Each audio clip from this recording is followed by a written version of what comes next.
Welcome to the Man Cave Podcast with Dan Casper. What up, everybody? Welcome to this episode of the Man Cave Podcast, brought to you by Hy-Vee, Toys, and Ford.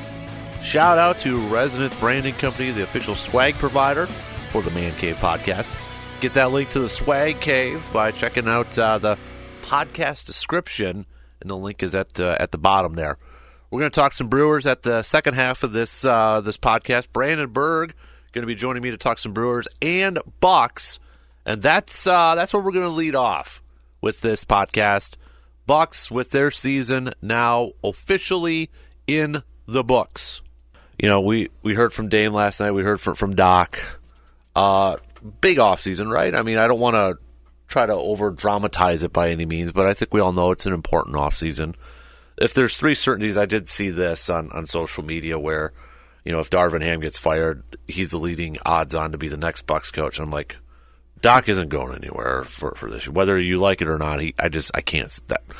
I don't want to say anything's 100% certain, but I'm fairly close to that certain. Giannis is back and Dame's back. Those are probably the only three things that I would say that I'm certain about for this Bucks team for next year. It was a weird season, though, wasn't it? I mean, you got the Dame trade right before the season. Then Terry Stotts quits, a couple days, a week before the season began. Adrian Griffin's a first-time head coach. He gets fired. You bring in Doc. Injuries. This stat to me was mind-boggling. Middleton, Dame, and Giannis played only 6 games together under Doc Rivers this year. Yeah, I think 8 total. Yeah. It was like, beg pardon? You know, right. That to me was like, holy, okay. So yeah, I don't know, this season it just felt like once it got going, it never clicked. Yeah. Like for everybody. Like it just, you never kind of got that feeling of, oh, okay, you can kind of see it coming together. Mm-hmm. And there's a lot of reasons for that. But I mean, you just look at now that, obviously we can kind of, with the benefit of hindsight, look back a little bit. Like this team just didn't kind of have that chemistry, that connection. You mentioned the trade being late, like the coaching change mid-season, all the injuries, it just never clicked, I think, the way a lot of people assumed it would. Like they figured, once you bring in Dame Lillard, that's kind of the move to get you back over the top, but there's a lot more to it than just that. Mm-hmm. Yeah, and he talked a little bit about, and off the court stuff too. He apparently was going through, I think it was like a divorce and some family stuff, and and he had mentioned, he didn't really work out a whole. I mean, he worked out, but didn't do a whole lot because he didn't want to get hurt because he was going to get traded. He knew he was going to get traded. I'm sure that was playing his mind. Like we all assumed it was going to be Miami at some point, and then all of a sudden, holy moly, the Bucks, swoop in and get him, which I think surprised probably him at that point in time too. And not to make excuses, because I think anytime you make moves like that, it's championship or bust, right? You do that. But I think we could point to maybe some different, like, oh, yeah, that was probably a big reason why they didn't win. That was a reason. And you're right. Like, it just never felt like everything was gelling. Right. It just always kind of felt like this, this team is always trying to move in 2 different directions. Yeah. Like, even, in the playoffs. Like, from the moment he was hired, I'm not a Doc Rivers guy, but I can't really put anything on what happened in the playoffs. Mm-hmm. Because, I mean, to me, you mentioned kind of stats that blew your mind. The thing that blew my mind was the fact that Tuesday when the Bucks won, they were the first team in NBA history to win a game when the team's top 2 players were out. Yeah. Like I saw that too, and I'm like, you're telling me that's the first time ever? Like that kind of tells you what they were up against. And I think a lot of us, myself included, going back a few weeks when we were making our picks, I figured Giannis would be back at some point. And obviously that injury is more severe than we thought. Yep. And then you factor in that you didn't have Lillard for a couple of those games. I mean, to me, the one that's really going to kind of maybe linger is Game 3. Yeah. That game where overtime one. Chris Middleton hits the big 3 to go into overtime. You feel like if you could steal that, they could have found a way to get to the Saturday. Mm-hmm. Maybe Giannis plays, but I mean, either way, like the bottom line is, you watch these 2 teams play, and it was obvious which team was the more cohesive unit, and that was Indiana. Mm-hmm. I mean, their bench just took it to the Bucks bench. There's no doubt about that. Yeah. Like they were trying to warm up the leftovers of Gallinari, and that just wasn't working. Like right. Well, then I tell you something. When Jay Crowder last 2 games plays 0 minutes, right, and as we go into the offseason, you mentioned you kind of the three the certainties. I'm just like, this is to me, last night just felt like it was the end of an era, kind of for this Bucks group, for the Giannis, Middleton, Brook Lopez, Bobby Portis group, Pat Connaughton group. Those guys that have all been there since the championship year. Like, you can't run it back as is when you're already one of the, if not the oldest team in the league, and hope it's going to be better. Is a good example of that maybe the Warriors? Yeah. I mean, I can understand when you've been successful with it before, trying to do it again, but at some point you reach that point where you say, okay, we just can't do this again. Like, I think this year you've really seen kind of a bit of the changing of the guard. When you look at the teams that are out already, they're older teams, right? They are. The Lakers, the Warriors, the Bucks. Yeah. You know, these are all Clippers, teams, it may be. Yeah, Clippers may be. Like, and who are the teams that are still around? The Pacers, the T-Wolves. Like, these are younger, explosive teams, and I think Sixers knocking out the Sixers are out, the Heat are out. I mean, granted, that was Jimmy Butler. That makes a big difference, but still, I mean, that's still a team with plenty of potent players. But I just think that's going to be a big part of this offseason is you have to get younger, you have to get more explosive. Yeah, like Giannis and Dame can certainly play within that structure, right? But you can't come back with To me, it's like the Brook one is the example when you keep saying, younger and that. Like, right. Like Brook is still, he can shoot a couple threes. He can be physical around the basket and stuff, but shot blocker, but just defending on the perimeter. I think it's tough when you have both him and Giannis. Yeah. Where I think at this point, ideally, you're playing Giannis at the 5. That's what I was going to ask you. And because he can do it. He's strong enough. He's physical enough. But yet you can still get out and run. Where if he's the biggest guy you have on the court, but he's still, the Greek freak, like that may be the way you have to take this. That's what I was going to ask. Like, is there a scenario now where you look at this where Giannis is at that 5, but and before anybody says, well, he's not there, I feel like the NBA is kind of positionless now. Positionless. I look at Jokic and I'm like, that's not the center I grew up. This watching. This isn't Patrick Ewing anchoring down, getting the ball on the block and going up for a shot. Right. Like that's just, and Giannis can do that, obviously. So, but it's just different. And that's not to say you bring in a veteran guy off the bench that can't be a little bit of that you use as like a changeup. Right. But it's just so tough when you're trying to do that when Giannis by himself is more than capable of being a really strong rim protector. But rim protection isn't as valuable as it used to be. Like you can have it, but you don't necessarily, you're not fortifying yourself. Obviously, you see with somebody like Rudy Gobert, the importance of that still. Right. But the T-Wolves still have other guys that are obviously super athletic and play away. You can kind of have one guy maybe that's that way. Yep. But with two, that's just a tougher proposition. Right. It just felt like a bad match. I think everybody agreed heading into the series. It felt like a bad matchup for the Bucks in a lot of ways. You almost like obviously hindsight is 20/20, but like. It almost felt like maybe the Bucks. You wish the Bucks would have fell to 4. Yeah. But even still, I think regardless of who they played in that first round, without Giannis, if it works out the same way where Dame, you miss a few games of Dame, like this was something like in a way this was kind of like last year. The only difference is last year when Giannis was out, you didn't have Dame to win a game like he did in Game 1.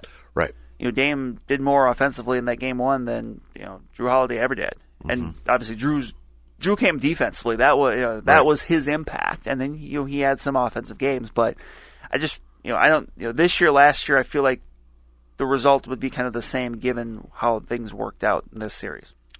Is Middleton back next year? Do you think?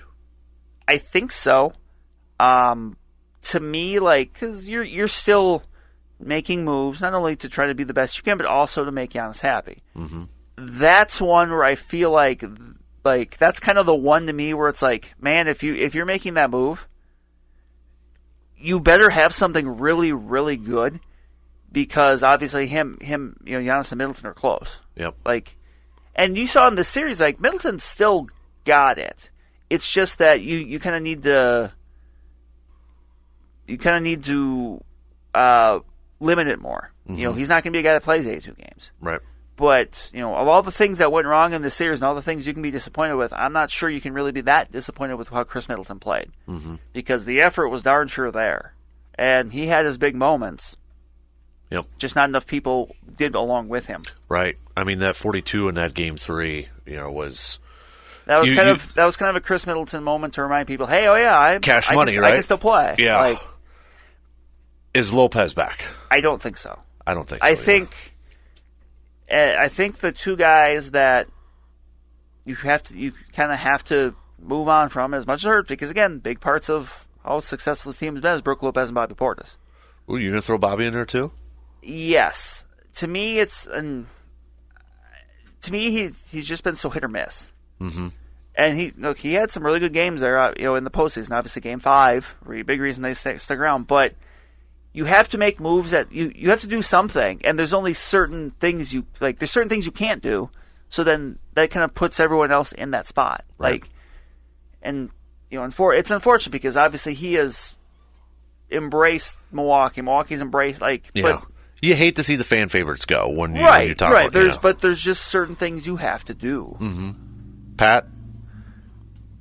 Probably, that's again. He's in the middle of this too. Mm-hmm. But you have to do something. Like you can't just you can't run it back and say, well, it'll be fine next year. People will be healthy. Could you see a scenario where it's like a complete overhaul with this? I mean, in some ways, yes. I think one thing they got to just completely get better at is the depth on the bench. Right. Doc's got to. Maybe that's why Doc didn't use a bench a whole lot. But I mean, right.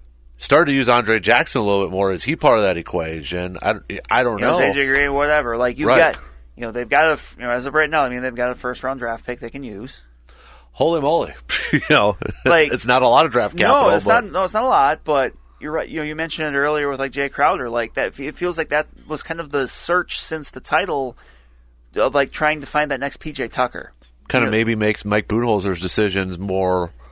Last year Jay Crowder didn't play in the postseason. Now Doc's not playing him. Right. If it happens with a couple different coaches, okay, and then suddenly it's less of what's wrong with the coaches and why isn't this working with the player? And that's we've seen that with some veterans where they've come in, it just doesn't work. Yeah. I'm not going to say was he cooked or whatever. I don't know. Right. And you never know, but it's just for whatever reason that combination just hasn't worked as much as a lot of people, including myself, thought it would. I mean. Mm-hmm.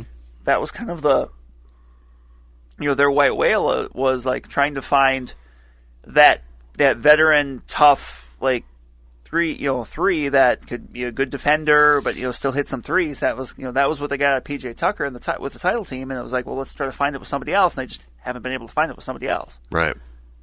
Yeah, I kind of dabbled and looked at free agents, but then you got the bird rights. I mean, the NBA is confusing when it comes to contracts and and all that stuff too. I think it's going to have to come in trades.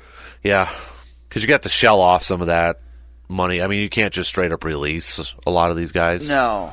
And that's where you kind of look at, okay, if you're going to trade like a Brook Lopez and such, you got to look at that a team that's maybe not.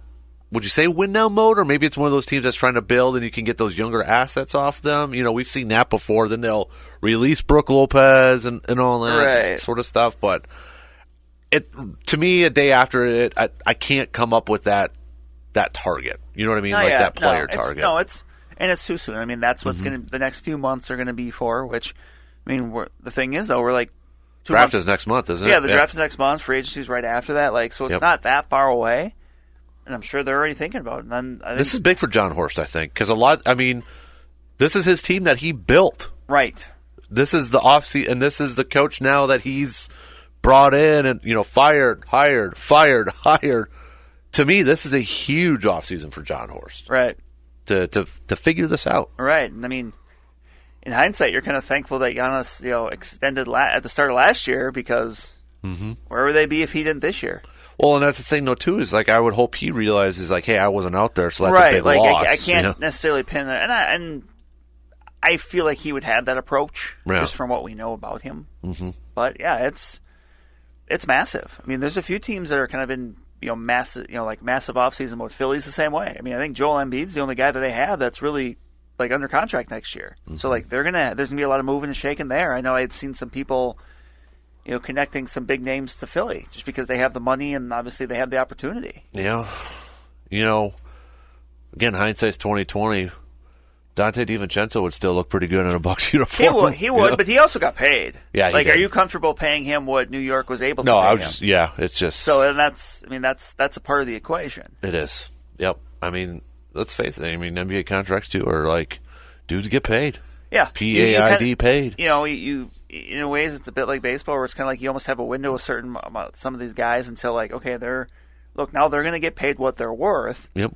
And if you're kind of leaning at the top with a couple big time contracts, they can only fit so much. And I've seen some people kind of bring up the idea of like, is the Big Three era dead?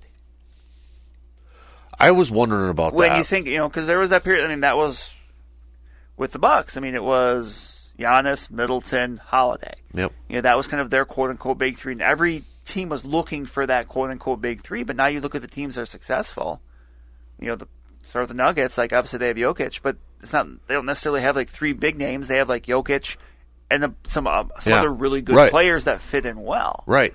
Porter had a really good series against the Lakers. Murray had those couple big, big time shots. Would you put them in that? No, they're very good players, but you wouldn't put them in like that superstar, right? Hall of Fame. Yeah, when you're thinking, look at the Thunder is another example. Right. You got Alexander and a bunch of young talent over there. But then you look at the ones that have failed. You look at the Clippers. Yeah. They kind of went there. The Suns. Yep. The Suns are, they're kind of the big example of that, burning out with what they've done. Look at the Knicks right now, Jalen Brunson, and then... That's tried it. Yep. Philly tried it. There's so many teams that... It's actually getting back to team basketball? It is. Think about that. It is. That's where I like... Honestly, I like that. It right. sucks because my team, the Bucks, aren't kind of like built like that right now, but I was actually kind of wondering that the other day. Like, you look at the Nuggets, yes, you still need a superstar. Yeah, you still have to, and you still have to have that top tier like MVP caliber guy. Mm-hmm. But you don't have two or three of them. Right. Bucks will have two next year. Right. Dame and Giannis. Right. But Middleton was at that spot at one point, but now, with injuries and stuff, he can still be very good, obviously, but, maybe not quite at the level. Right. It's all, Team basketball's back? Yeah, a little bit. I think, yeah. Okay, I'm glad you brought that up, because I was thinking about that. I'm looking at these teams, I'm like, then I didn't know if, like, oh, no, Murray's a superstar. Like, I don't know if I'd say Jamal Murray's a superstar. Right, who's surviving, who's thriving? Look at the Knicks. So, like, the Celtics, yes, Jason Tatum. And yes, but I don't know if and Brown's an all-star, but is he and he got paid. Drew Holiday's there. Porzingis isn't Porzingis. He's really good within that role, but he wasn't. But the thing that makes the Celtics so good is their depth. Yeah. They go deep, and they are really good at it. They have assembled a team. Yeah. Like, if they don't win it this year, it's almost like the Dodgers in a sense to me. Yeah, it's like, well, if you didn't win it. Mm-hmm. And I know Porzingis is hurt now, too, which could affect it. But, no. And, even, heck, look at Orlando, too. Finally, it's clicking. A lot of young talent. Banchero's over there too, but they've got a collection of young talent. And you look at the Timberwolves. Obviously, Anthony Edwards, superstar. But Karl Anthony Towns isn't. He's a very good player, but I wouldn't put him in that superstar. Yeah, and Gobert, Gobert is very good at what he does. Mm-hmm. He's an awesome defender. He can score, but it's not like he's a 30-point guy. Right. So, yeah, I think you just. You kind of have to be ahead of the curve with that now, and I agree. I agree. Lakers, yeah. To me, it's like you look at those veteran teams with those big names on there, and you just scratch your head like, wow, how did they know? Maybe it's because of team basketball. Depth is back. Bench players are back. 6th Man of the Year awards matter again. Yeah. So good on you, Nasreed. Yeah. I'd be all for that. I'm all for that. That was one reason why NBA kind of fell for me is because it's like you had these superstar teams, and then I have in my mind the Heat teams when they had LeBron and Bosh and Dwayne Wade, and then it's like, okay, veterans minimum for Jason Williams, veterans minimum for these guys, Mike Miller, and heck, even my Magic did this when I was a kid when they brought in T-Mac and Grant Hill. What did they do? Veterans minimum for Patrick Ewing and Sean Kemp and that stuff. We remember Gary Payton and Karl Malone going to the Lakers at the end of their career trying to get a ring. Yep. That was. And what team beat them? Pistons. A team. Right. So, I think that'll be good for basketball. I think so. Bucks have a little bit to work. They got a lot of work to do. You know, to get to that level. Right, they got a lot of work to do. He said this is a massive offseason. It is very big. So, quick break, and we're going to talk some Brewers after these quick words. We're getting set for another busy travel season, vacations, taking our kids to all their games and activities, and you need a proper vehicle to get you to where you're going, and safely. That's where Toyson Ford can help you. Toyson Ford will go the extra mile to provide you with compelling options for new and used car shopping. They will gladly work with you on financing no matter what your budget may be. They're committed to giving drivers across the Chippewa Valley the best in customer service. Check them out for yourself. Visit Toyson Ford in Chippewa Falls today and check out their website, toysonford.net. Perks. I love Perks. You love Perks. We all love Perks. And one of the best perks you can find in the Chippewa Valley is Hy-Vee Perks. Hy-Vee Perks is a free and easy program for Hy-Vee shoppers. Access exclusive Perks prices, earn discounts on gas when you purchase designated products at Hy-Vee, and save more with exclusive deals, offers, and rewards. The best part, it's free to join. Not a part of Hy-Vee Perks yet? No worries. Just stop by Hy-Vee in Eau Claire to sign up. Start taking advantage of the best shopping deals in the Chippewa Valley right now with Hy-Vee and Hy-Vee Perks. Brewers, Cubs, 3 straight day games down in Chicago here. First game will be without Pat Murphy as manager.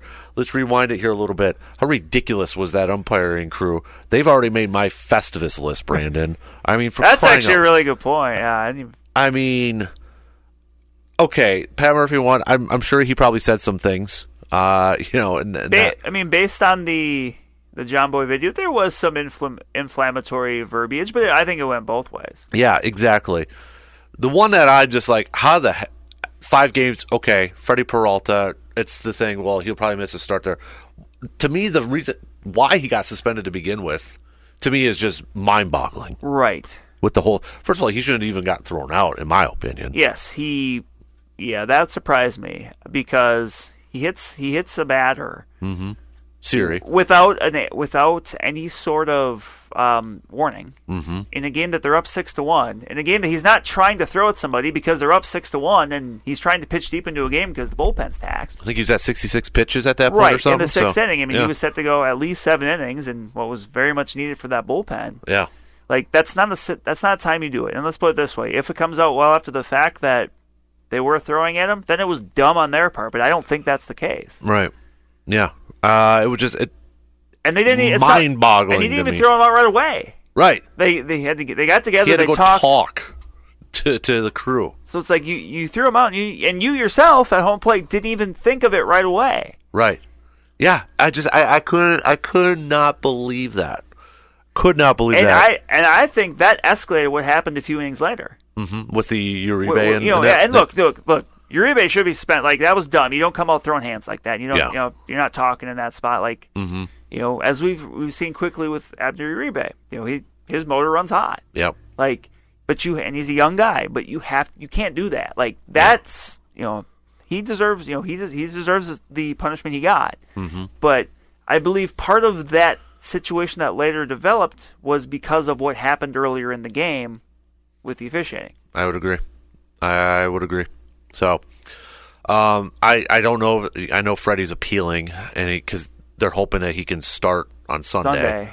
And if that gets upheld, and again, I know it's the 5 games, but he shouldn't even be suspended for 1 for crying out loud. I was a little taken back that the player in this that got the fewest games was Jose Siri. Yeah, and then it got lowered. He appealed it already, and he got lowered down to 2. Because to me, he's the common denominator in all this. Exactly. And again, I don't. If someone pimps a home run, I don't care. Like that whatever. I mean, we've seen people on your favorite team, including the Brewers, have done it before, and they'll do it again. Like, that doesn't bother me. My feeling has always been, if you don't want someone to do it, don't give it up. Exactly. Yep. But that was kind of the common thread with all of it. And I get that it's a little different when you're trying to weigh a position player suspension versus a pitcher. Mm-hmm. You mentioned the Freddie Peralta one, like. What they're going to move his start back a day. Like, that's what this is going to mean for him being suspended for 5 days. Mm-hmm. So you appeal it, even if it doesn't, nothing changes, and if he's still able to start Sunday, it's a very good chance that with 2 straight weeks of games on deck now that maybe they'd go with the 6-man rotation anyway, and that would have happened anyway. Mm-hmm. So maybe nothing ultimately changes for Freddie Peralta. Right. But it shouldn't be in that spot. Right. I agree. I totally agree. The only thing is, don't pip it if you're up like 15-1. Right. In his case, they were down. Right. But you're right. Yeah, that doesn't bother me unless I was, Giancarlo Stanton and I hit a home run off of a position player. Funny story, being at that game, because the pitch before he swung and missed, and just talking with, friend of the show, Richie, and others, I just started laughing. I go, well, that's not going to happen again. Sure enough, next pitch, bang. It's like, well. Yeah. So Pat Murphy won't be managing this game for Game 1 against former friend Ricky Weeks, but Ricky Weeks going up against his former double play partner. Yeah, that's a former 6-4 combo right there. Yep. So top two teams in the division right now, Brewers, Cubs. Brewers holding on to a 1-game lead. I feel like this isn't getting a ton of attention.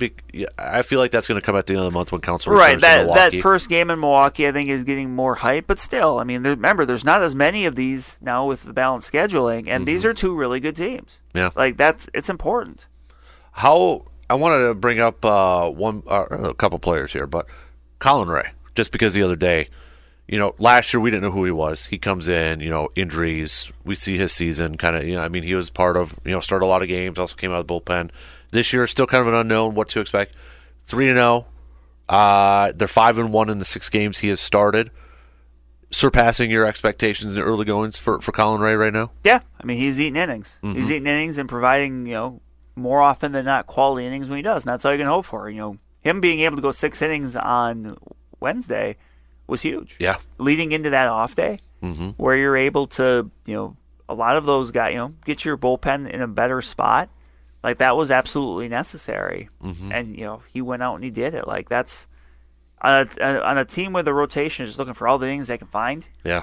Him being able to do that is huge. Yeah. And then, obviously Willie Adames having those 2 home runs in that game too was huge. But, when you look at his team, I know, there's the articles out, the 200 Club with Pat Murphy, the average Joes, surrounding with Pat Murphy and such. I mean, obviously, David Stearns and Craig Counsell leaving, they were holding the Brewers back, for crying out loud, apparently right now. So, tongue-in-cheek, people, chill out. But, again, we've said this how many times. You see the fieriness of this team. Is this a direct relation? They're just playing off the personality of their manager. Right. I think you're right. And I think that, for longtime Brewers fans, it's a bit Phil Garner-esque. Ooh, yeah. Scrap iron. Like, he was, and Ned Yost would also, he'd get after a little bit. But, yeah, I think you're just seeing these players, kind of take after their manager, and then also just, obviously just having some situations where they're reacting. That's part of it too. So, but yeah, within this first month, I mean, you like to see that. I mean, I don't know if people necessarily knew kind of how just opposing demeanors, Counsell and Murphy were. Just mostly because I think people knew who Pat Murphy was, but you didn't necessarily know him just because he was the bench coach. And that's kind of more in line even too with like Ricky Weeks. I mean, people remember. I mean, Ricky Weeks was a very intense player when he played as well. So that's just it's just different. Yeah. It's not better, it's not worse. It's just different. And when you're not used to seeing different, different can really catch your eye. Right. Pat Murphy, though, does look like a guy I don't want to get into an argument with. Right. He strikes me as someone with some serious old man strength. Yeah. Yeah. I mean, just that natural gaze upon him. It's like, I don't know if I want to get into a discussion with him. Right. Over there, too. So, but no, I can't complain. I mean, there's not a whole lot. I mean, we can, pinpoint different things, but given the injuries that this team has gone through with pitchers and even throwing Yelich and the young makeup of this team, I mean, does that give you more credit for Pat Murphy, the job he's done, more credit for Matt Arnold for the job? I mean, that William Contreras trade just looks even more amazing at this point. Right. I mean, when you factor all that in, how much more impressive is it what the Brewers are doing when you factor in all that stuff? Yeah, it's got to be even more so. I mean, you're without Christian Yelich. You never had a shot so far this year with Garrett Mitchell. Yeah. No, obviously Wade Miley outside of a little bit. No Devin Williams. Yeah.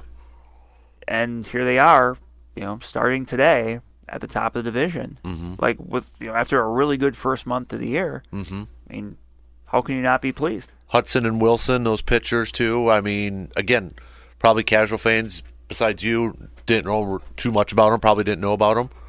And I said Bryce Wilson's another one. I mean, he was Wilson. Yeah, he's not very old, mm-hmm. but he was he made some big starts as a youngster when he was with the Braves and with the Pirates, and it just didn't work out. He goes to Milwaukee, kind of works in the pitch mix a little bit, and mm-hmm. He had a really good under the radar year last year. And now he's kind of a starter just out of need, right? And he made one mistake against the Yankees, mm-hmm. and again in his most recent start, he was really good. Yep.